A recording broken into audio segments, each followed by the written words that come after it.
Well, we consider diversity from every angle, and our supplier diversity program has made tremendous impact on our business, our customers, and our communities.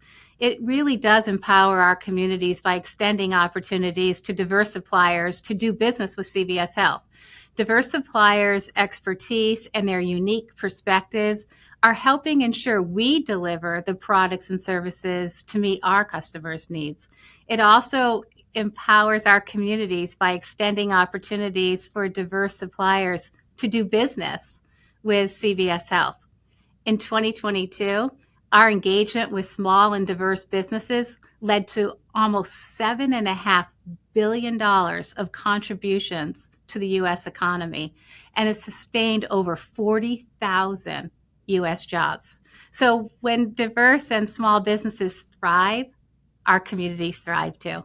Our supplier diversity program is actually one of the central pillars of our D&I strategy because of the fact that it touches so many different elements of who we are as a company. So first of all, it's really one of the ways in which we bring innovation into Bristol Myers Squibb, but it also helps us contribute to economic development, the creation of jobs and support for the communities in which we operate. We've been focused on this since 2019, and we've consistently experienced double-digit growth in terms of the business we do with diverse minority-owned businesses. And it really has taken a multifactorial approach. First of all, clear focus from a leadership perspective, but also we've developed some foundational elements to this program, key partnerships with some important external suppliers, and we've been able to build over time. So, we are part of a group of companies that looks at, as an example, the economic impact in working with diverse and minority-owned suppliers, and we've estimated that the work we do as BMS has created about $2.2 billion in total economic production. We have created over 6,600 jobs by working with diverse suppliers, and these are, in many cases, highly paying jobs where, on average, employees of those firms pay $60,000 in federal income tax. Now, 3 years ago, we decided to step up our efforts, and we made a commitment to spend $1 billion per year with diverse and minority-owned businesses by 2025. Yes, I think we also have a big impact through our supply chain, and our supply chain is also a lever for inclusion in the community.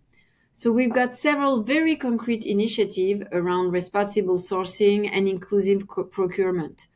So as you say, we have set up a supplier inclusion program, and our goal is to purchase 2 billion euro worth per year with small and medium enterprise by 2025 for our on-site services.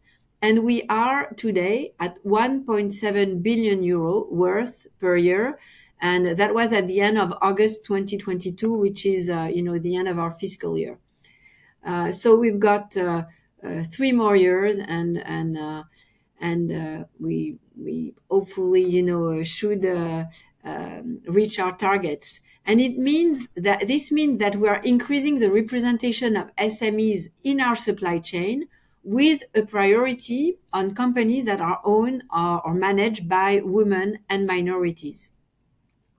We have also, I have another example. In France, for example, we have launched a program called Impact Plus, and we have launched that in 2021. It's a support program for suppliers who are committed to an inclusive economy. So this program aims to help them develop with the support of Sodexo team members, through mentoring, coaching, and we launched the second cohort in the spring. We made an initiative a number of years ago to really focus on supplier diversity. Now, the trick to this is you have to be able to have a set of policies in your company that allow it to happen. So, and that's difficult, especially in the world of cybersecurity and the size of some of these companies. And what they do. And so you have to be able to figure out how to do business with the largest companies in the world, which we do with as suppliers and capabilities, but also how do you require those companies to use suppliers to you that can help with diverse suppliers, but we do $2 billion a year, or directly with those diverse suppliers, and figure out a way to fit them in the paradigm, whether it's in our building constructions, whether it's in our work we do in our food services, or whether it's our work we do in our underwriting. We bring in other underwriters on our own bonds.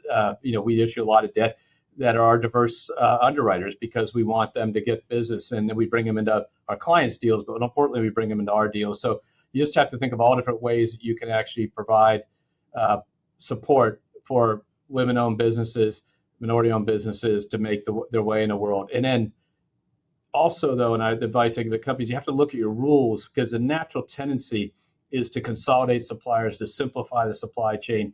And as you do that, what can happen is you will cut out the people. So it does take it not only takes a planting, but it takes a care and feeding across many years to make sure that this doesn't get lost and that people constantly perpetuate a positive growth here, as opposed to, well, this is inconvenient or hard. You have to always be after it, or else it'll fall back.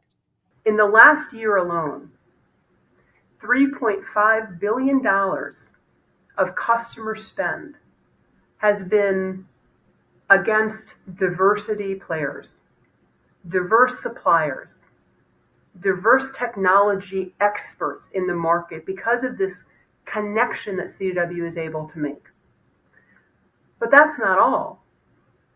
The amplifying effect equally impacts the communities that we serve, where we live, where we are part of growth, by creating jobs, by creating economic prosperity, by creating access.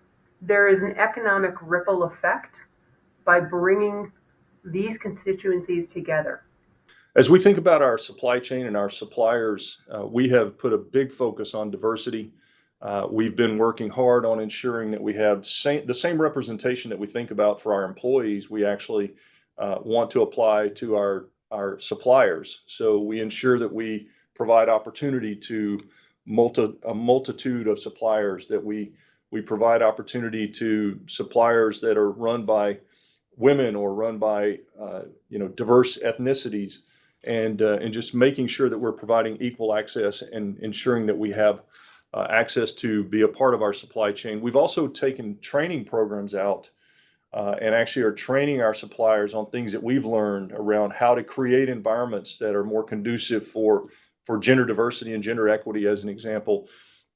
How to create a safer workplace for mother or pregnant women who may need to continue working while they're pregnant.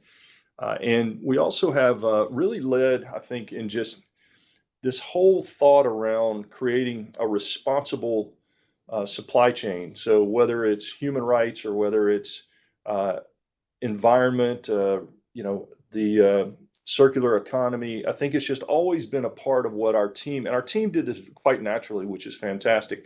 They just believe in having the best supply chain in the world, but doing it in the most responsible way possible. Yeah, we have made significant progress on supplier diversity, and that was part of our larger commitment to ensure that we have diversity and inclusion at all points in our company. And we want to ensure that we are using suppliers that model our values and that we're making an impact in the communities that we serve. And so that increase has been a commitment from the company, and then meeting and exceeding that commitment. And we continue to look for ways to increase supplier diversity and ensure that we're spending our money consistent with our values. And then the Shekeeper program is a really special, unique way that we articulate that through our Burt's Bees brand. Burt's Bees is a natural personal care brand, and we use shea as one of the primary ingredients in a lot of the products. And we've been able to partner in Ghana to create more access for women in particular, and build capabilities in shea and beekeeping, something very important to the Burt's Bees brand.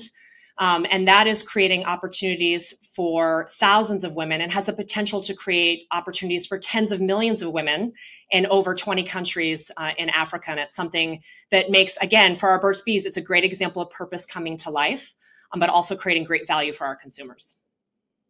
it's an extension of the same idea. If we think we're better off by having a broad set of experiences, skills, points of view, and making that work together to drive our business strategies, then logically it makes sense that the ecosystem and the supplier base that we use is going to be more productive for us if it have a broad range of different capabilities and different backgrounds, including whether it be suppliers that are women-owned or the suppliers that are owned by different ethnicities. We absolutely want to draw on the best and the brightest out there to make us the most successful possible. Of course, you have to nurture those ecosystems in different ways. So, we've done some helping people get funding. There was a thing called Rise Up with crowdfunding. So that when you get into the less well-established networks, yes, you need to go out there and help attract those supplier bases, or the Women's Business Enterprise National Council program. Some of the recognitions there. So it's really that sort of thing. And we've partnered with some banks on certain initiatives. So it's really getting into the supplier base and saying, what is it that will help nurture the best supply base out there, including, as I said, with areas for women-owned businesses, areas with minority-owned businesses. So Cummins has been a member of the $1 Billion Roundtable for 40 years. So this focus on diversity, equity, and inclusion and the progress that we've made, that really is wired into the DNA of the company. And because we think it's a critical part of our business success, as I articulated earlier, and that includes our suppliers. And so this focus on ensuring that we are investing and developing diverse suppliers is important part of our business. In addition to that commitment to the $1 Billion Roundtable, where we have a seat as a member of their board, we're also focused in our community involvement initiative, Cummins Powers Women, to help advance and develop diverse suppliers. And so we have a particular focus right now on women, Black-owned business, and helping to develop new businesses as a part of that work.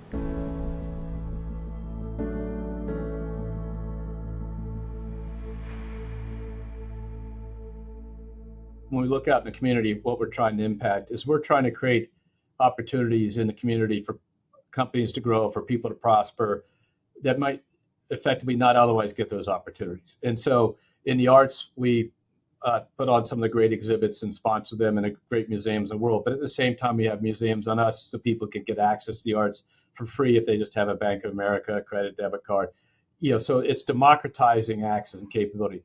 Thinking about opportunity, it's the same question. So we hire thousands of people a year, and when they get a job in our company, they're getting a job with a great company.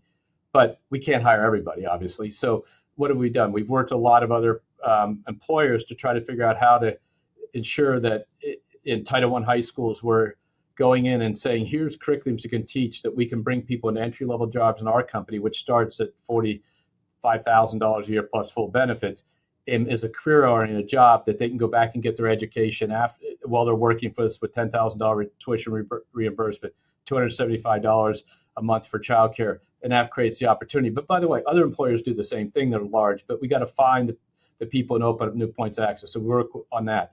The other thing we noticed is that the equity investments by the private equity businesses and venture capital businesses were very underallocated towards women and people of color. So we basically built a program beginning 2 years ago to invest in funds that would then turn around and invest in businesses owned and operated by the same cohort. So think about it. We're putting fund managers into operation and helping them grow if they're already in operation by expanding their capital.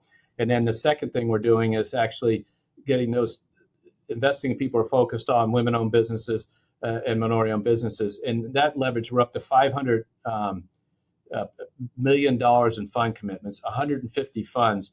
And a lot of these are in their first round of financing or second round of financing. And so we've given them, through our diligence process, a stamp of approval that they're now in their second round and third round able to raise money much more broadly. It's 1,000 companies have been financed, and think of how small and granular those are. That's where the money needs to flow. If a company can get $100 million in private equity in a funding round, they don't need our help those people are widely successful. Or if a fund can raise $500 million to invest, they don't need our help. It's these smaller and more granular. So we've done that. And then with entrepreneurship for women overall, with the Cornell program we have, we've trained. We had an idea, and it morphed dramatically to where tens of thousands of women have gone through a training program to be better entrepreneurs. And then around the world, we've done other things, even with our work in the water area. That is a lot about women's empowerment, because at the end of the day, in these developing countries, that water is a scarce resource, meaning scarce not only availability, but also scarce meaning it's miles away. The people who are experts in the field would tell me that 30 to 40% of a woman's day is going out and getting the water and bringing it back. You get wells in her hometown, you can change that. So it's all these different ways, whether it's developing countries that are outside our core banking footprint, or whether it's private equity funds investing in companies, in our core footprint, or just the core way we run our business in our small business area and our women's entrepreneur sponsorship there. These are all ways that we actually are helping women become better and stronger entrepreneurs. Our community engagement, yes, is very important. And what have we done recently? I think making a positive impact in the communities where we operate has always been part of our company since the day one. As I said, that's how that was a vision of my father when he created the company. So it's very important for us it's very important, and we want to keep taking action in all the countries where we operate. And for example, this year, let me talk to you about Stop Hunger. So Stop Hunger, it was created in the US in 1996 by a few Sodexo employees, and they wanted to prevent children from underprivileged areas from going hungry during the summer months. So Stop Hunger today, this year, they mobilize over 40,000 volunteers across the world. We partner with several hundred of food banks, NGOs, and charities. Today, there is a specific focus also on empowering women to fight hunger. And for example, Stop Hunger Women Empowerment Project partner in the US with IF, which is the Harlem Educational Activities Fund, and it works to bridge academic and opportunity gaps and ensure students from underserved communities across New York receive fair, equitable education and career opportunities. Or we also partner with Together We Bake, and it's a workforce training program for women in need. And it enables them to learn and participate in food production, food safety, education, and business skills. And then it's an opportunity for them, also to find a job. Another example is She Works. So She Works, it's a program we have run every year since 2019 in partnership with Stop Hunger and Sew Together. And She Works aims to help vulnerable women to return to work by allowing them to discover professional opportunities at Sodexo. And in 4 years, we have supported over 2,500 women in communities, reaching 33 local partners and acting in 27 countries. We continue to be deeply engaged through the actions of the enterprise and through the actions of the Koch Foundation, across, and still very much a big part of it is female economic empowerment, whether that be in the hometown of Atlanta or going, broadly out across the world. And so we are very much focused on that. We certainly we stepped up our investments over the last few years for the obvious reasons. And we're going to be out there supporting communities around the world. What we really try to connect community engagement is to our purpose and to the role that our brands can specifically play in the world. And creating that world where people can thrive. Right now, we're trying to do both the macro community events that we're talking about and make a bigger impact, like in Shekeeper, where we're making a difference, where our suppliers are located for Shea, but also in the local community. So a good example of that would be, we have a parks initiative We believe green spaces are incredibly important for people to thrive in communities.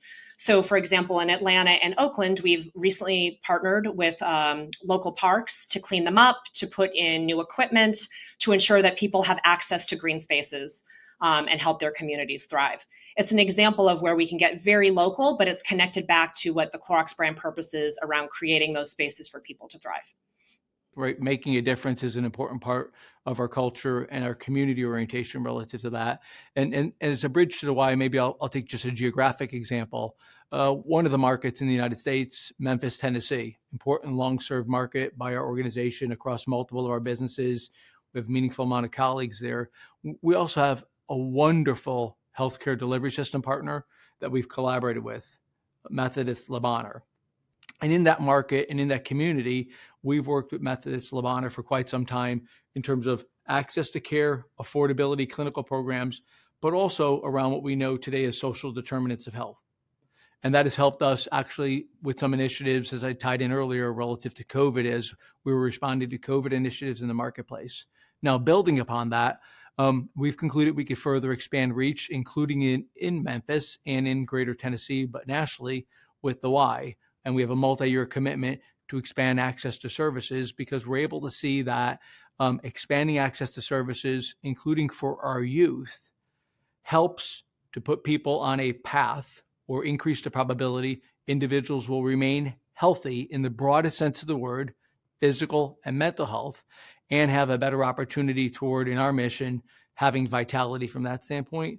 So it's a constructive collaboration, one of many constructive collaborations where like-minded organizations see an ability to create a leveraged effect. So I do the attachment with a provider system partner in Memphis with the why within Memphis, but the why more broadly across the United States. And it's all with the objective of having a larger impact on society. In this case, in most instances, our youth. We create a thriving environment in those communities, a thriving jobs environment, a thriving educational environment, a thriving economic environment. Earlier, I talked about the concept of thriving as absolutely central to the environment we try to create at CDW. An environment with all of our coworkers can thrive, be their best selves, deliver the most that they have to deliver to this organization and beyond. It is the same thing with our business diversity efforts. Our goal is not just to deliver for our customers the highest quality, the best experience, the precise outcomes that they need, but equally it is to contribute to the communities in which we source these partnerships and to ensure that we are contributing to those communities thriving, because that creates a virtual wheel of success across the entire ecosystem.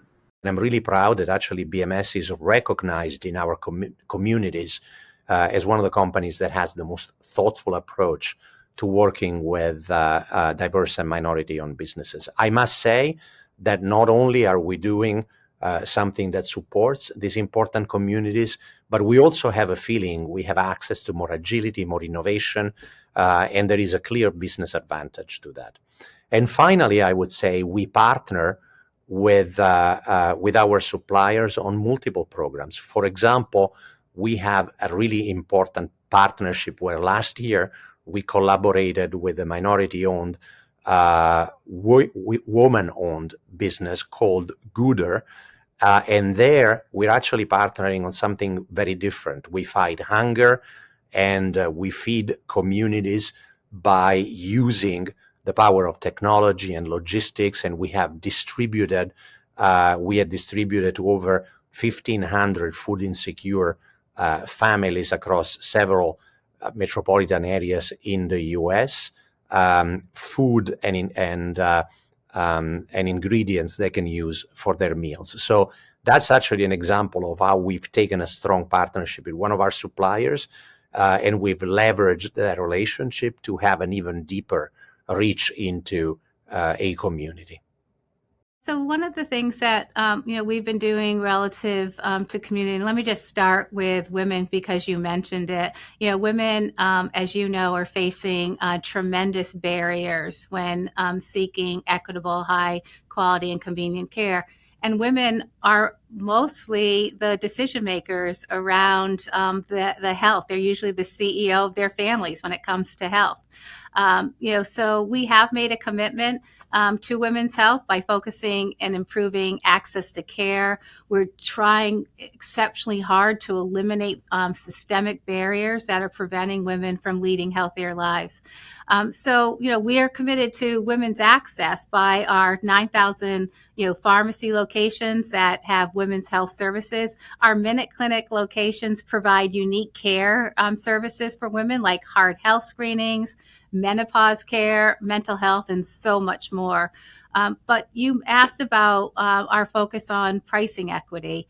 And, as a company, we're incredibly committed to making sure that women and men are paying the same price for products. So our goal was to create price equity between men so that women didn't have to pay more than men for the same product. So when you went into a CVS before we made these changes, women were paying more for a razor than a man. And we just eliminated that price differential. We also began paying taxes on period products on behalf of our customers in 12 states, where we're really helping to eliminate that tax nationwide. We reduced the price of our CVS brand period products by 25% in our CVS pharmacy locations to improve access to quality period care. And the last thing I would just mention is that we are committed to women's cardiovascular health. I think we all know that cardiovascular disease is the leading cause of death for women in the United States. But awareness of the unique risks pose challenges to women, and their understanding of cardiovascular health has been declining over time. So one of the things that we've been doing is during American Heart Month, we offer free heart screenings for women in all of our Minute Clinics across all the U.S. And so the last thing that we're doing and very focused on is maternal health. I think we all recognize that a lot of people, a lot of women suffer from postpartum depression, something we never talk about. And, a lot of times women aren't equipped when they're leaving the hospital to really understand that they may experience postpartum depression. So one of the things that we're focused on and making sure that women have the available resources to address that should they suffer from postpartum depression. We're also thinking through patient experiences so that we have the holistic care plan. And we've been investing in communities, to support maternal health, because I think, one of the things that is well known is that maternal mortality in diverse populations, beginning with Black women, have been disproportionately affected and are suffering from, not very good numbers relative to maternal health. We're very focused on that as well.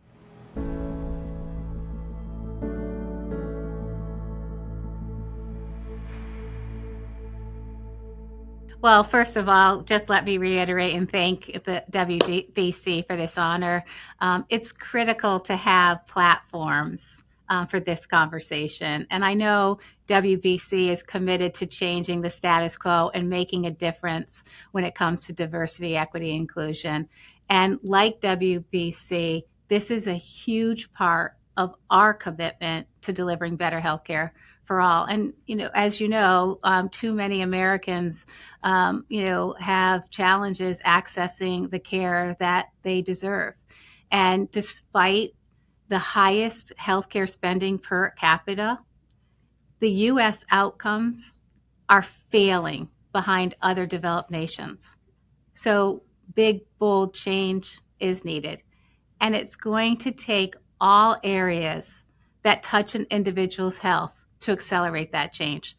Millions of times each day in people's homes, across digital platforms, and throughout the network of community health destinations, it's imperative to reach people where they are and to help them so that we're collectively improving health equity and outcomes for all.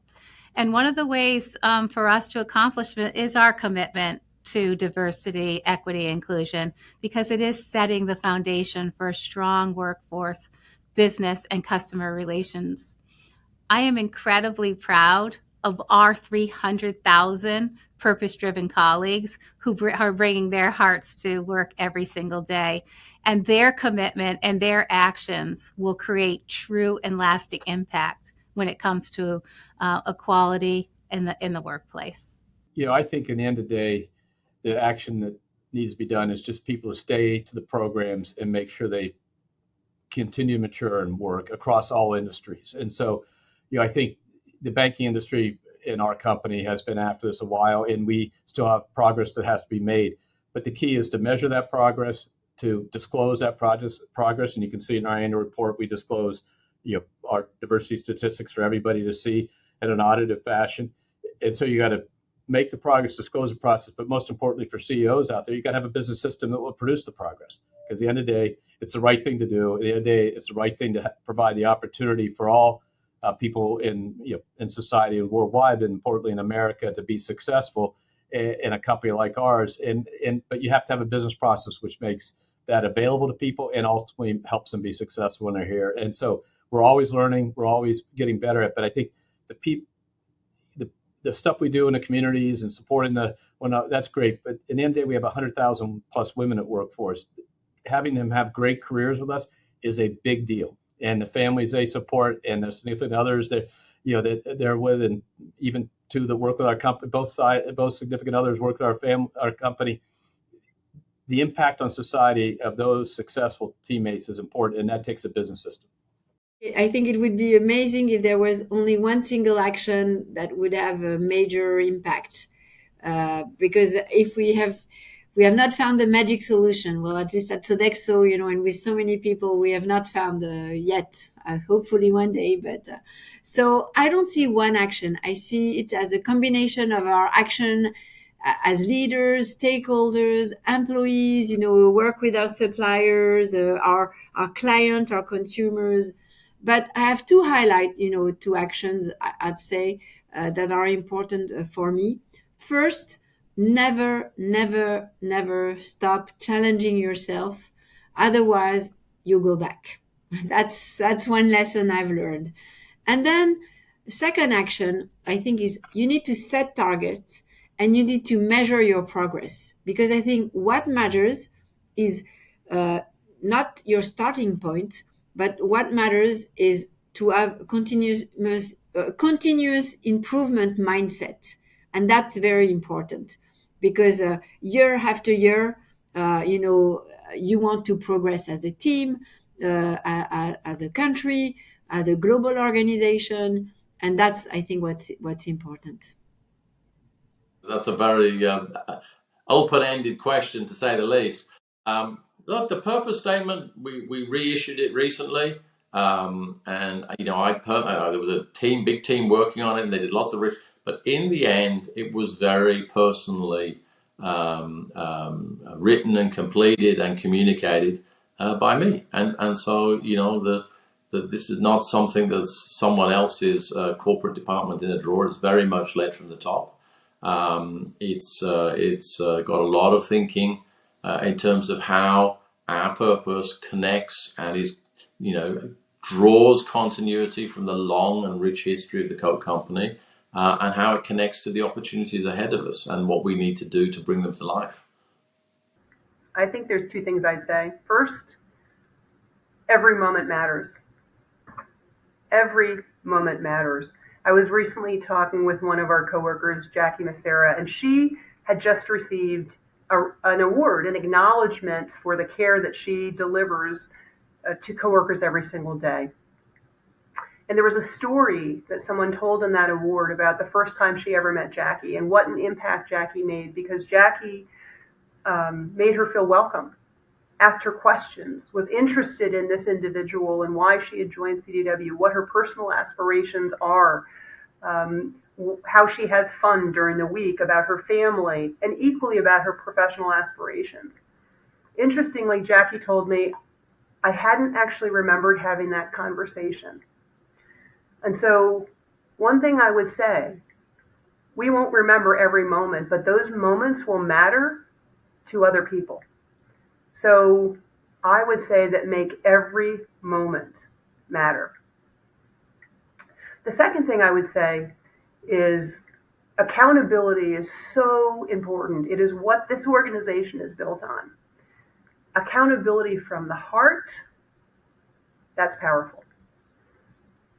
One of my favorite Maya Angelou quotes that I don't hear frequently, but really strikes me as the essence of what accountability from the heart is when she said, "I do my best because I'm counting on you, counting on me." If we want to have impact, make every moment matter. And remember, accountability from the heart means that others are counting on us. So bring our best every second of every day. My call to action is to focus on building a culture of inclusion. I believe that is the most important element of the culture of any company, the ability to listen to different perspectives, to value different points of view, to leverage the strengths that comes from a diverse workforce that speaks actively to the communities in which we live and operate. And that must be true globally, but it's also important locally and regionally to ensure that companies like Bristol Myers Squibb have a bigger and bigger impact in the communities we serve, and in our case, for the patients we serve. My call to action to other companies, leaders, and people is we are all a part of creating diverse and inclusive environments and having impact. And that impact can come in big and small ways. And I encourage people to think about opportunities to do both. The big ways we can have impact is as leaders of our companies, programs, investments, and things that we do at a strategic level that can advance diverse talent and pipelines in our communities, ensure we're attracting, developing, and retaining a diverse workforce in an environment which frankly has headwinds to be able to do that. And so it's more important now than ever that company leaders continue to stay committed to that effort. At the same time, I think the grassroots, individual, small things can make a big difference too. And each of us has an opportunity on a daily basis to impact other people's lives. And I think about that often because I would not be CEO of Cummins if it weren't for a couple of people that did that for me. Spotted talent, invested in me, encouraged me to think bigger about the opportunities and what I could do than I would have on my own. And so, I often think whether it's with my own two daughters, it's their friends, it's employees that work at Cummins, it's other people that I encounter in the community. What can I say to encourage, motivate, give confidence to individuals, to help community organizations that are doing the same, and make those small differences as well? And I think it really takes both of those. Look, I think my call to action is find your passion and find passion that aligns with doing great things for society and for other people and for, diverse groups, and just get involved. And I think that, we've really made a lot of progress over the years on this journey to understanding the power of diversity. And we went from, years ago where we just said, we just need to increase the numbers and that's important. And then we really understood the business value of diversity and having different people in a room who have different perspectives and different backgrounds, and how do you solve problems, and they have different perspectives, and it's powerful. And I see that when just with the females that are on my leadership team, the way they approach problem solving versus others, it does help you from a business perspective. So I think we went from counting the numbers to really understanding the business value. And now I think it has to transition to, it's just a compassionate thing to do. It's the right thing to do for society, and society's better if we get this right. So find your passion and get involved and just take action. I think every individual who wants to have an impact has to look in the mirror and recognize it starts with them. You don't look left or right, you look in the mirror and take personal accountability. Secondly is having very clear, explicit goals. And the goals and the objectives should make you feel anxious because they should be bold. Anxious with excitement, but anxious with, I don't have perfect visibility how to get from here to there. Most great goals that are pursued don't have a clear path. That's why they're not easy from that standpoint. And then finally, there's an environment of just continuous execution and continuous improvement. And I apologize for talking my hands a lot. If you wrap around that, a willingness to engage with others, learn from others, and actually create a catalyzing effect with others is really important. But I think most importantly, it starts with you. It has really aggressive, bold goals, a commitment to continued execution and continuous improvement, and then looking for answers from others and support with others. Then positivity is generated and continuous improvement is also generated along this real important journey. I think we have a lot of work left to do. And it's great to see the progress in so many organizations. And I'm incredibly proud of the progress that Clorox has made. But what I'm really committed to is when I see something, saying something. And I think we all need to be committed to that. And, calling out when we see something that isn't working and then committing to making it better. And a recent example of that I took to heart, we had an investor conference, a very big investor conference. And when I got the presenter list, I noticed I was one of very, very few women and the only woman CEO. And when I got on stage, I saw the audience, which also did not look as diverse as I would have expected. And I decided to say something. And it really resonated with people. And I think someone was waiting for someone to say something. And what it caused was, what can we be doing differently? And there was a lot of conversation in company leaders saying, you're right, this isn't where it needs to be. And one, I felt seen if I was a person who didn't feel like I was represented on the stage. But second, I had CEOs coming up to me and saying, what can I do differently? I'm trying to increase my diversity and here's where I'm getting caught. So I think all of us, if we can speak up, if we can then take action and we can build community around the changes that we need to make, I think that's an incredibly good first step.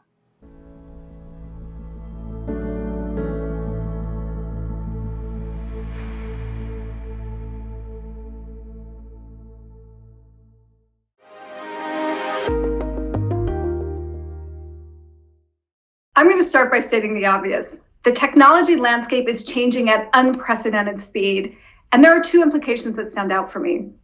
One, as artificial intelligence is increasingly embedded into tools, many skills will begin to feel like commodities, and it is the creator's mind, the person, that will differentiate performance.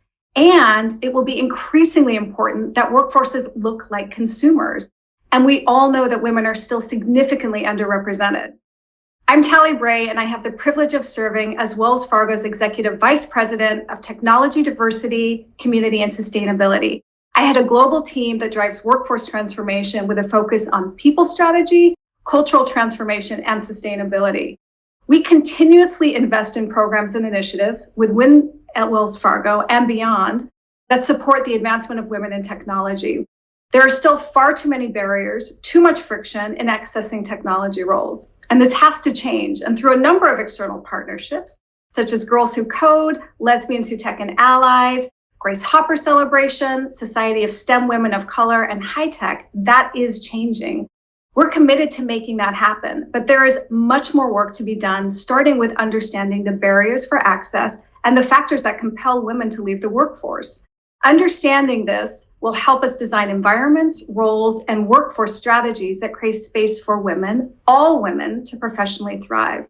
All of these partnerships and opportunities, like the Action for Impact Summit, remind us of something we all have and should all center our lives around: the power of voice. The voices in this room, when united, can lead to transformational change. We are all co-conspirators of representation, mobility, and belonging. And I'm so honored that Wells Fargo, alongside Women Business Collaborative, is part of this amazing chorus of voices. Thank you, WBC. Let's keep fueling the next generation for all women and for all society.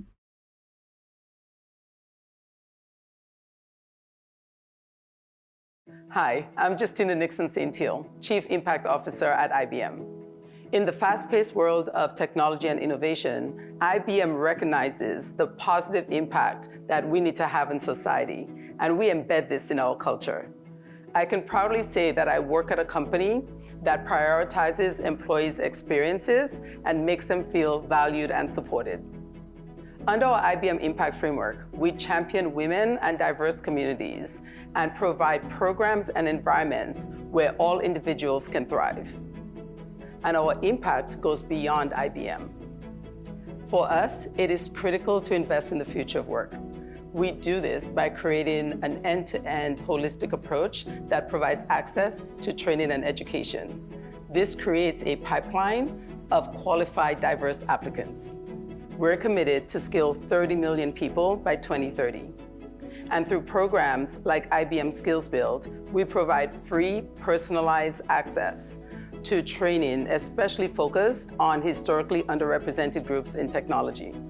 We offer over 1,000 courses in 20 different languages in areas such as artificial intelligence, cybersecurity, and cloud computing. And we offer those technical skills along with workplace learning skills as well. Since 2021, more than 7 million learners have enrolled in an IBM course. We also believe in sustainability and supporting vulnerable communities. That's why we launched the IBM Sustainability Accelerator, a pro bono social impact program that uses IBM's technologies and solutions to support communities that have been most impacted by environmental threats. Throughout the Americas, Europe, Middle East, Africa, and Asia, we are empowering communities in areas such as sustainable agriculture, clean energy access, and water management. Together, we're transforming lives, we are driving change, and we're creating a better future for all.